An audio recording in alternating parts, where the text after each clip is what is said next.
Last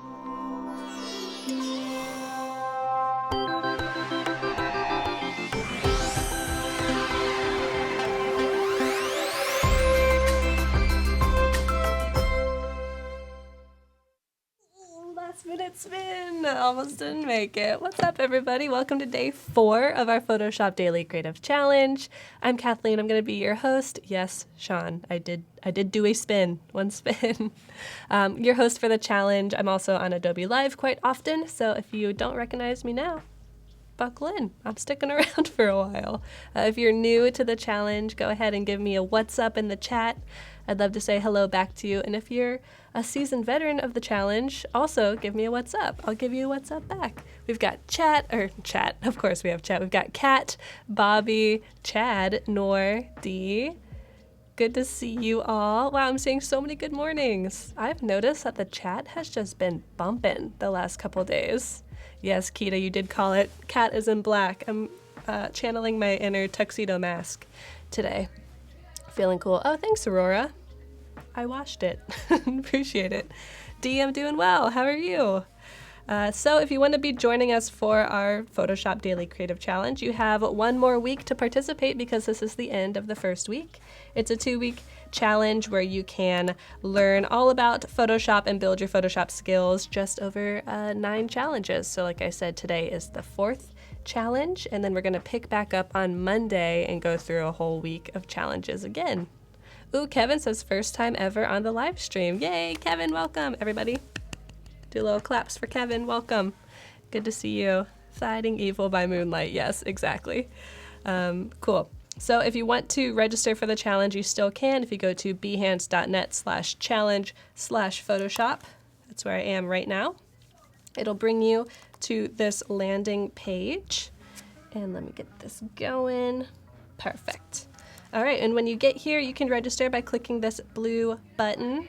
How the challenge works is every day you're going to get a challenge, and you can either get that challenge here on this landing page, or you can come over to Discord and check it out there. We'll talk about Discord in a minute. You can also join the live stream, which is what's happening right now. The live stream is from 9 a.m. to 9:25-ish a.m. every morning, Monday through Friday. Oh, Kendall. Hi, Kendall. Everyone say hello to her. My awesome teammate and good friend. So we have the live stream, and this is when I'm going to kind of walk through my version of the challenge. So you don't have to copy me, you don't have to use the exact tools that I use, but I am just kind of giving you my spin on it in case you aren't sure how to tackle it or you have any questions about the workspace and the tools and all the good stuff. Ooh, hello from New Zealand. What's up, Steve? Good to have you. And then finally, we're going to share our work on Discord and Behance to get feedback and to update our portfolios. So today's challenge is edit an image. Wow, how vague. Let's see how I tackle this today. Specifically, we're going to be customizing an image by replacing the background. So it's super easy in Photoshop. We actually technically did it on the first day, but I'll show you a little bit of a difference. And then we're also going to be editing the subject. So we're going to be adding a little bit of a graphic element. So we're not just photo manipulating, we're also just making a design. Very cool. Hello from your daughter. Hello, Emma's daughter. Thanks for joining. I hope you're learning a lot. Danessa, good to see you. Oh, Tadane saying hello from Long Island. First time watching the live stream. Awesome. Is it Tadane or Tadane? Let me know.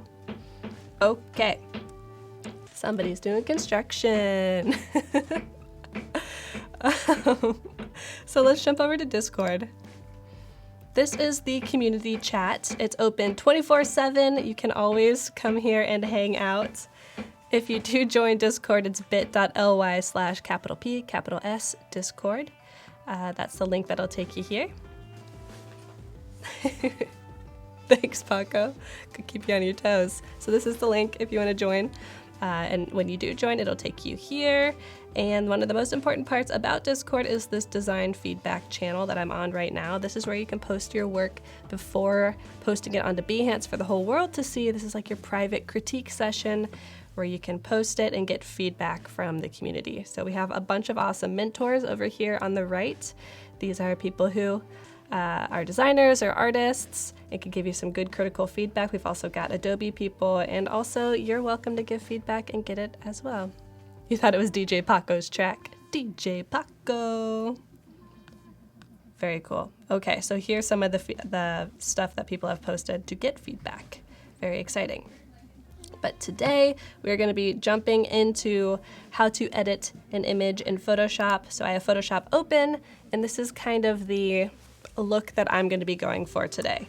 So we went from just an image with a normal background, a normal photograph. We took the background out, we added some textural aspects, and then used some Photoshop brushes to add even more of a texture, kind of a grungy effect.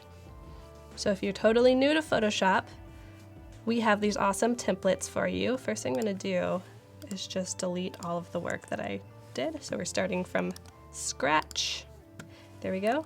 So your template will look something like this. You can get it in the starter files. I'm using the digital one because I'm not planning on printing anything. And it's set up in a way that you can change the colors freely. So I'm just coming over here to properties. I could change the frame to white. In the last couple of days, we have been changing the body color layer to a smart object so that we can work on it independently and non-destructively.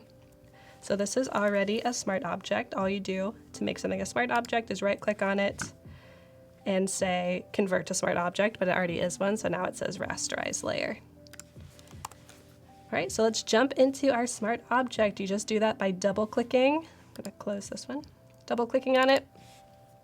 Here we are, and you'll notice that this layer is still a live shape so that we can change the background freely as we wish. Okay, so let's get that image of our figure in here. I'm going to go to File, Place Embedded, and let's navigate. There used to be like a navigation song that plays in the background when I'm just finagling through folders. Okay, here it is. This is just an Adobe stock image. If you want to use the same one, here's the code that you would search on Adobe Stock. Pause it, take it, there we go. I'm just gonna click place. That will import the image. I'm just gonna drag it down so it's sitting on the bottom. Hit return to confirm my changes. What's up, Sam Peterson? Always good to see ya. Whoa. Okay, so we have our image. Now we want to get rid of this background. And remember on the first day when we were making the blurry background, we used this workflow to get actually rid of our figure, but this time we're going to use it to isolate our figure. So we're going to go over here to our magic wand tool. You can also tap W. That's the hotkey for it. And when you do that, you'll notice these two options at the top appear, select subject and select and mask. We're going to click select subject up here at the top. And when I click it, it makes a nice selection around our figure. But you'll notice it doesn't do a perfect job around the hair, so we're gonna come in here and just edit it a little bit. We do that by clicking select and mask. Oh, thanks Sam for posting that. Are there regular lessons not on Photoshop? We have an XD one going on right now if you're interested in screen design. Hopefully that helps. Okay, so here's our select and mask workspace. I feel like I'm in this every day. I'm always showing it off, but it's so helpful. It's such a great way to make selections in Photoshop. So I have this kind of background that is showing me what the masked areas are going to look like. So if I zoom in, remember how it didn't do a great job on the hair? It kind of looks like her hair just like fades into oblivion. So let's bring some of that hair back. I'm gonna do that by using the quick selection brush tool and just very easily drawing over the edge there. I'm using the space bar, holding that down and dragging around. This edge is a little bit rough, so let's use the refine edge brush tool. Kind of draw over that a bit to reintroduce some of those little hairs, make it look like a natural selection. When I say natural selection, I think of like the evolution, Darwinism stuff. Okay, not the same. Let's do the same thing here. So what we're doing is erasing this greenery from the background and allowing the mask to show through. Okay. And then I've noticed this with this photograph specifically, this little area always gets left behind. So I'm just going to use the lasso tool, set it to subtract, and that way I can erase. There we go. Okay, looks good enough. Actually, these little areas down here are bothering me as well. Okay, looks good. So at the bottom, we're gonna make sure that output 2 is set to layer mask. When I click OK, our background's gone. We're done. We can leave now. Kathleen is so good. Aw, thanks, Paul. Appreciate it. So this could be good. I'm gonna hit Command S to save it. And if we go back to our template, we have this cool kind of hip, seemingly Parisian lady. I think she's in Paris because the Eiffel Tower was behind her. On a cool solid colored background, but let's add a little bit more intrigue, a little more interest. I can hear Renee and Anna laughing in the other room. They're gonna be up next for Better Know a Brush. It's gonna be awesome. Anna's gonna be talking all about her favorite Photoshop brushes.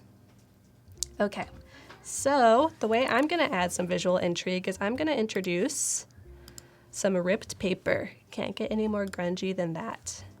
This is the Adobe stock image I have. If you want the code, here it is. We're gonna place it. And I'm just gonna grab a corner, hold Option or Alt if you're on a PC, and size it up so it covers the whole image. Hit return to commit my changes. Now this is cool. It's covering my figure though, so we need to get rid of this black and let the figure show through. I could play around with blend modes and try and do something like this, which isn't too bad, but this will be a problem further down in my workflow. So we're gonna actually really get rid of the black. First thing I'm gonna do is I'm gonna right click and rasterize the layer so I can actually edit it. It was a smart object. Danessa's watching this as you help customers at work. Danessa, customers come first, come on now. Save me for the replay. Okay, we're gonna go up to Select, Color Range. This is one of my favorite ways to get rid of colors in an image. So I have this plus sign selected, and I'm going to literally just click in my image wherever black is. I don't really need to click multiple times, but I like to just be careful, make sure I'm getting the best selection I possibly can. And when I click OK, it's gonna select all the black. It does a pretty good job. It really gets in there in those nooks and crannies. I'm gonna go up to Inverse Selection. And when I hit Layer Mask down here at the bottom, boom, we've got these cool paper cutouts. You can still see a little bit of the black, but that's not a problem because we are gonna change the blend mode to screen.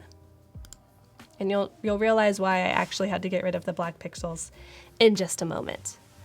So the last thing that I want to do is make a new layer and actually add a little bit of texture on top of these pieces of texture. So this is why I had to get rid of the black background. If I come over here to this layer mask, I hold Command. So I'm holding Command and you'll notice that my cursor changes. I hold Command and I click, and it's gonna select all the pixels from this mask. Now, if I didn't get rid of the black, it would have just selected the entire rectangular image. But now, since these are separated, I can select them individually. Okay, so back on our blank layer, I'm gonna go over to the brush tool. So I'm just tapping B to get to the brush tool, and I've already made a kind of like a brush pack for today. These brushes are from Kyle's Mega Pack, which you can get if you come up here to the cog and click Get More Brushes. It'll take you to a website where you can download all of his brush packs, if you have a CC subscription, that is. Okay, so we have our paper selected. We're on a new layer. Now let's use this splatter with white and kind of do some texturizing. It's gonna be a little bit hard to see, so I'll zoom in a little bit. But just adds a little more depth. And this is kind of be used as the background, and I'll add some larger elements in a moment. Can't forget the edges. I'm just using a mouse. You don't need to use a tablet or anything special with this. Everything is set to 100, opacity, flow. These brushes are just that good. Okay, Command minus to zoom out. Now in my other brush, I'm using the K Crackle. This is kind of like a comic booky type of texture. I'm just gonna add a couple of these little bloops and bops. They're changing as I click because they're set to change kind of dynamically. Looks good. Now if I come back here to the paper textures and I kind of decrease the opacity, you can really see that texture a little bit more. Almost looks like tissue paper, right? Oh no, your video just froze. We'll be back. Okay. So we have this awesome texture. I'm going to deselect. You can do Command D or come up to here, select and deselect. Oh, Emma's is fine. Yeah, Emma, it's just you and me. And the last thing I'm gonna do is actually mask out these pieces of textured paper that is overlapping her in places I don't wanna overlap. Okay, so the way that we're gonna do this is we are going to use the mask of her, so that's right here. Use the same workflow, Command, click, it's gonna select her. And then we're gonna come back to this mask. So we're still selected the figure here, but we're clicking on the paper mask.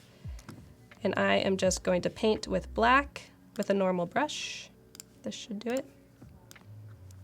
And that's gonna erase that paper texture. So let's see, I wanna get rid of just like a little bit of that.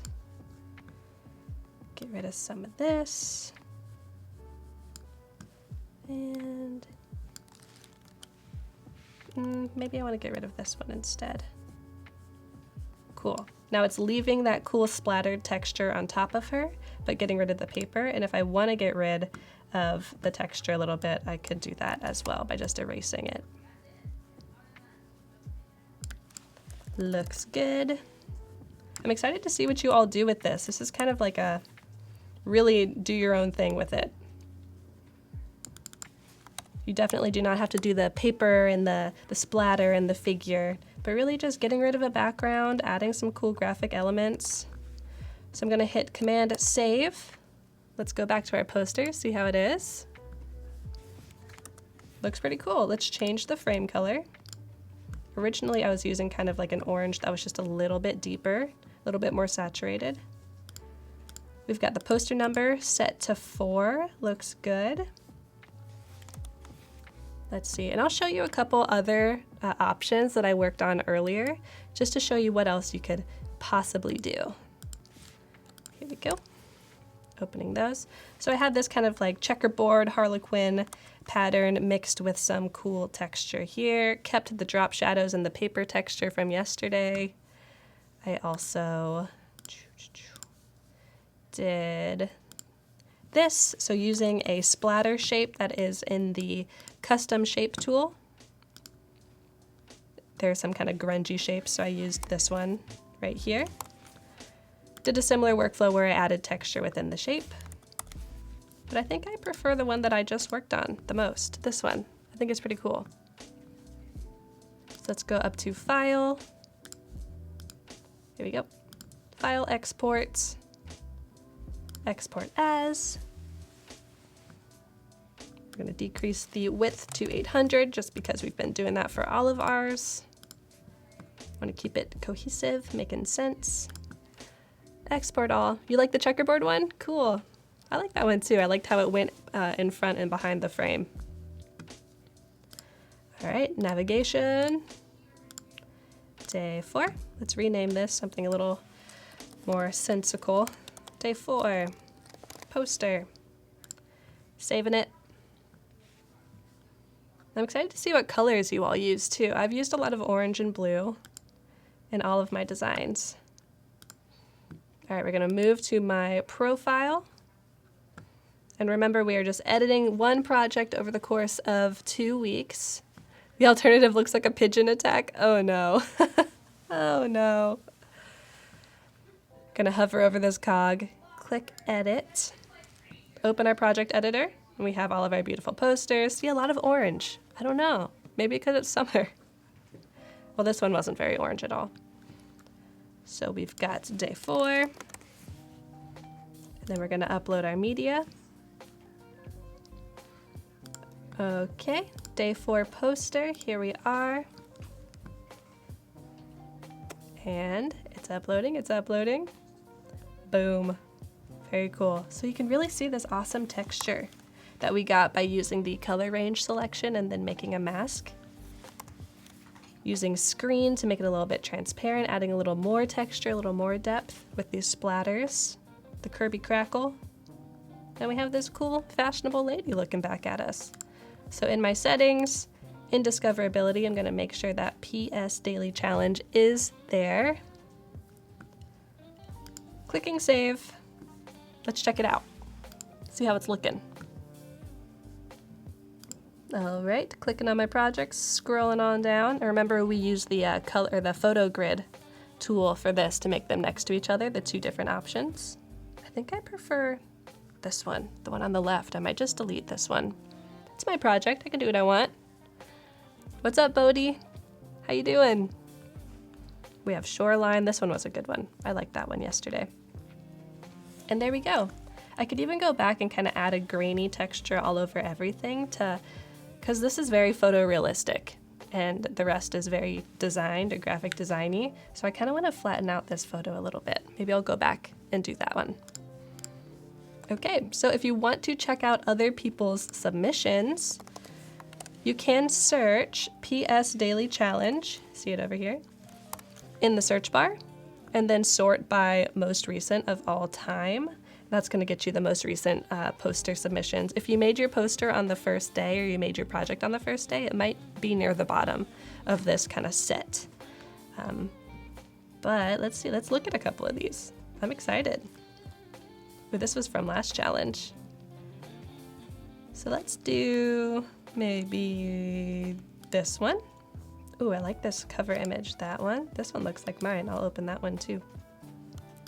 Very nice, very nice. And this one, okay. So this is by Ogechi. Nice.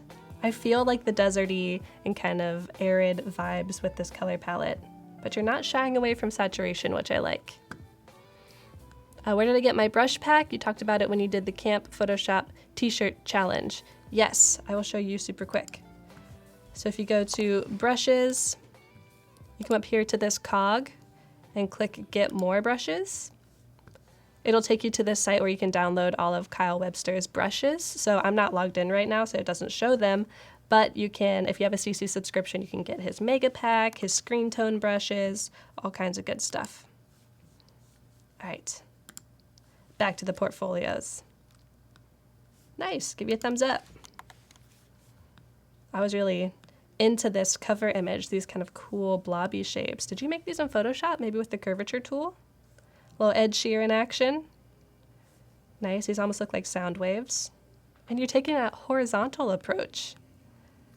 Very cool. Everybody's got to make a poster of their pet. It's mandatory. This is awesome. I love how this goes in front and then behind. Very nice. Ooh, in the summer. This is simple, but a nice graphic approach. We got this by Raphael. This is awesome. This reminds me of a tutorial we have on the CC YouTube channel. Similar kind of fish vibe. But you really got that depth in there and really kind of built it up. It's awesome. And then using one of my favorite typefaces. Cool. Talitha, we want to see more. Got to get more uploaded. Okay, so up next we have Renee and Anna coming out with Better Know a Brush. And then for the DCCs, I'm going to be back next week on Monday at 9 a.m. So don't forget about us. Make sure you come back on Monday. You can take the weekend to spruce up your project or catch up if you need to. Yeah, Chad, I agree. Those are really nice submissions. And if you do want to post work and get feedback, you can come over to Discord in the design feedback channel and post it. Let us know what you're working with and let us know if you have questions. So we're going to be back with Challenge 5 on Monday. I'm Kathleen. Have a great weekend, and I'll see you then. Bye, everybody.